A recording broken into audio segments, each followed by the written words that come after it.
Mexican-American fighter who is just 24. Antonio Diaz scored a stirring victory earlier this year on HBO over Ivan Robinson to help set up his possible path to contendership in the division. In his last fight, expected to be merely a tune-up fight against a little-known Argentine named Omar Weiss. He got himself into desperate trouble in the early rounds, was badly hurt twice by Weiss. At one point, his trainer, Lee Espinoza, was saying, if you don't start moving and fighting, I'm going to stop the fight. Managed to come back and get a critical, much-needed decision over Weiss to set up this bout with Ward. Ward has got to have a strategy this time. All about punching, looking for a knockout. It's not going to work. It's not going to happen with one shot here and there. He's going to understand he's going to have to distribute that power over the whole 10 rounds. Having a quick knockout is not necessarily going to happen. And Diaz, of course, has got to stay solid, jabbing, and his endurance can pull it out. And when you say Ward needs to have a strategy this time, you mean, of course, in contrast to the Shea Neary fight, where he just went out and banged away against a guy who was just there to bang away against him. And he's in with Diaz, who's a solid fighter. You can hurt him once, and he'll recover quick, and he's going to come back and be in position. Not to be hit again, but out of position for what you got him with previously. Now, as I mentioned, a well-trained offensive fighter who throws combinations of punches from a lot of different angles. But mostly he sets up and works behind the jab and tries to fit in the right hand. Micky Ward's best punch is a left hook to the body that he throws at an upward angle, kind of a hooker cut, and he has hurt opponents with it frequently in the past, including Shea Neary. He's a puncher. Micky Ward is a puncher. He's not intending to win this thing on points. He's going to try to get a knockout. Diaz is making it clear that he would prefer not to make this a fight exclusively at close quarters.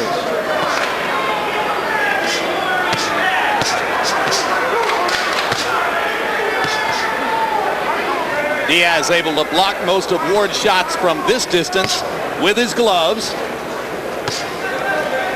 And if you are in Ward's corner, that's what you want him to do, is jab a little bit. Jab, make things, bring things closer, set things up. You got 10 rounds to do all of that tough stuff. So it begins as a boxing match. And Antonio Diaz has landed more punches from range in the first 2.5 minutes of the fight.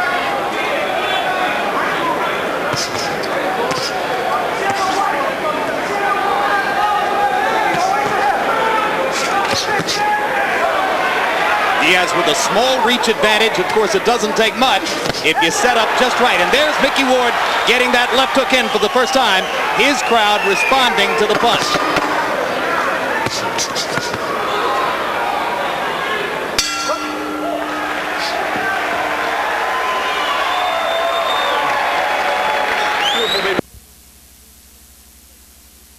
Jabs, and Ward only 1 of 43.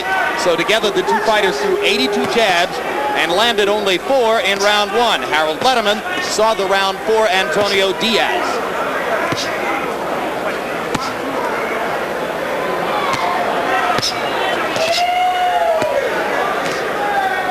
Micky Ward is holding his balance pretty good in the first couple of rounds, which means he's in good shape. Ward trying to go low to the body against Diaz. Against Ivan Robinson, Diaz was willing to take punches, seemingly almost contemptuous of Robinson's right hand, and said later, he's not really a 140-pound fighter, he couldn't hurt me. Against Ward, it will be entirely different.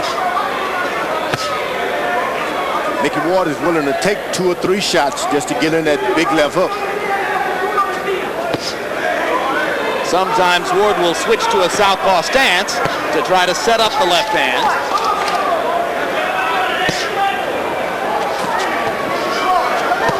That's one. Ward jumping in with the little left. Diaz with a left of his own before he backs away. And now doubling up with the left to the body and the head is Antonio Diaz. Diaz is starting to go to the body and getting some residuals back. made Micky Ward abandon his head shots and go to the body also.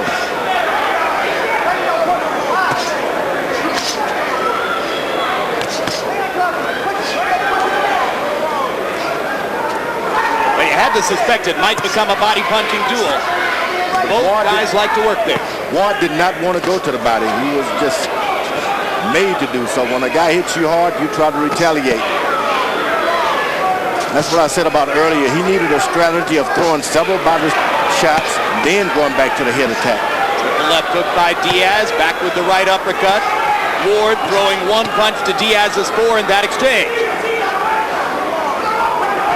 Ward is desperately trying to get in close, feeling that he is a more sophisticated fighter at very close quarters. But Diaz just doesn't want to stay there for him. Yeah, the fight is starting to go closer and closer for Ward's advantage. There's no more boxing now. Well, it'll be interesting to see if Diaz lives up to his promise to back away at angles and maintain distance between himself and Ward. Ward has managed to get into the phone booth. Now let's see if he can stay there. They trade uppercuts, and Diaz is a pretty good infighter himself. He doesn't want to fight in. That's the difference.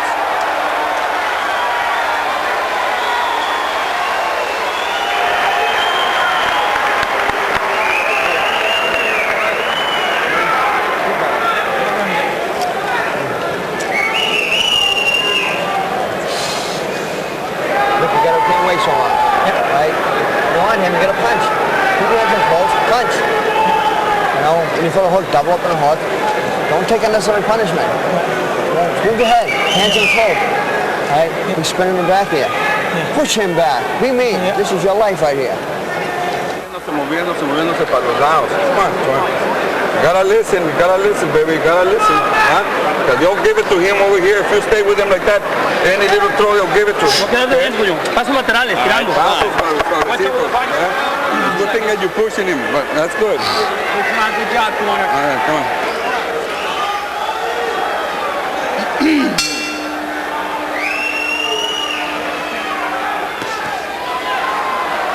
Round three of the War of Wills between Antonio Diaz and Micky Ward.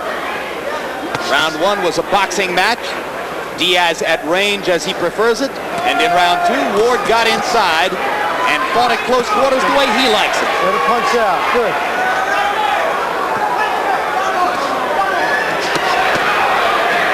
Double left hook by Diaz. Matching Ward's best weapon, poke for poke. Diaz is a long ways from home to try to box and get a decision. He's going to have to mix it up a little more than what he's doing. Hard right hand by Micky Ward. Lands flush on the jaw of Diaz. That right hand is a punch he didn't have through much of his career because he was hurt so much with it. A couple of years ago, he had an operation in which a part of his pelvis bone was attached to the back of the right hand, and so he's now starting to try to use it more. Not many fighters get a bone graft in the middle of their career and keep on fighting. And Micky Ward is one tough dude, and again the right hand lands from distance. It's because he was so successful early on with the left hooks.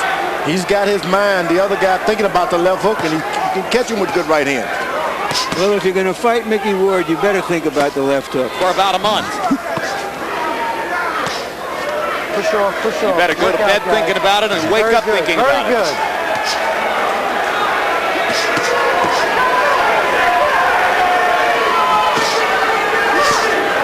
Micky Ward's corner told him, don't take unnecessary punishment. And Move Steve your head. Silver warning Antonio Diaz to keep him up after a low blow landed against Ward. Diaz is getting the best of it inside, and if he does that, this is going to be his fight. If the judges give him credit for it.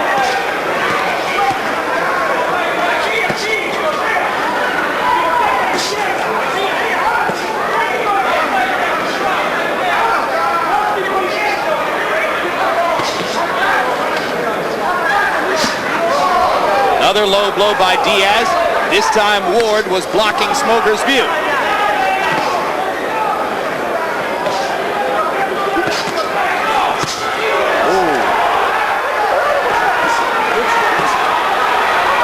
digging to the body with the left hook. Diaz countering with left hooks upstairs. Ward comes right back to the ribcage. Diaz does not want to get into a slugging match with Ward. Got to keep this a boxing match. Use that long extra reach that you got. Not easy for Diaz. He likes to fight too. Right, and he's 10 years younger, George. Keep that in mind. Ward lands a big left hook to punctuate round 3. The crowd loves the action. I didn't hear the tap. And let's see if the world light heavyweight champion watching in Pensacola, Florida loves the action too. Later on, we'll have a live interview with Roy Jones. Roy, you've done brilliant work as the expert commentator on Boxing After Dark. What do you think of the first 3 rounds of Micky Ward and Antonio Diaz? I'm loving this fight. I think it's a war of wills. I think both fighters are looking good, but Micky Ward is doing a great job of making the younger fighter fight his fight. All right, Roy, we'll be back later on to talk with you about your upcoming battle with Eric Harding, September 9 in New Orleans. Roy Jones taking time out from training to join us live tonight. All right. Fourth round. Fourth round. The kid coming into a man's game now. All right.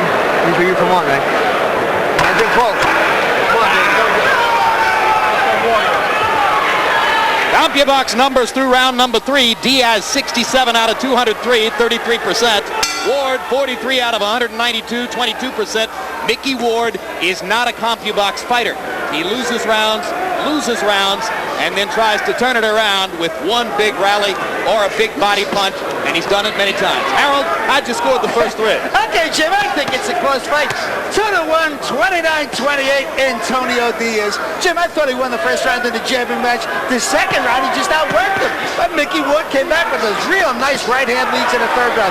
But, Jim, I got to point out, crowd noise is going to have a big effect on his scoring. I mean, every time Micky Ward lands, the place goes nuts. Roy Jones was excellent. This older guy has allowed the younger guy to get into a slugging, mauling, and that's what now he's got the older guy looking like a young boxer. He made him do what he wanted to do. Right hand by Diaz, backs Ward up. Both fighters landing more squarely and solidly as the fight progresses. You know, as I look at the size of both of these fighters, George, in the days when weigh-ins were on the day of the fight, both of these guys would be at least welterweights. I mean, you don't remember 140-pound guys this size. I mean, they are big. Look like middleweight. Ward in particular looks like a middleweight. And if you're wondering, folks, why we weren't able to show you their weights right before the fight, it's because the local commission would not permit us to weigh them. And that would be the Mashantucket Pequot Indian Commission, because we are on a reservation here. We are not being governed by the state of Connecticut, but rather by the Indian tribe which owns the Foxwoods Gaming Casino. Diaz is doing a boxing job, but he's not moving with his jab. He's hooking and moving, which means we expel a lot more energy. Punch combination by Diaz, and a right hand to the body lands flush and backs Ward up. I think Diaz senses that he may be stronger than Ward. He's had a lot of advantages all along, but I guess Ward has been able to take them away from him mentally. Well, Ward lost the first 6 rounds to a fighter named Alfonso Sanchez in a landslide, and then felled Sanchez with one vicious left hook to the body. As we said, it's not about winning rounds necessarily for Micky Ward. That was the single most amazing fight I think I've ever seen on HBO. He lost virtually every half minute of the fight, and then one body shot ended the fight. Larry, let's take a look at a 140-pound graphic. You familiarize us with the top fighters in the division. Costazu is recognized as the junior welterweight champion. Zab Judah and Sharmba Mitchell, both southpaw boxer punchers, also have belts. The significance here is the winner could get a fight with one of them. Diaz would prefer it to be Zhu because he would better be matched against a Zhu who does come straight forward.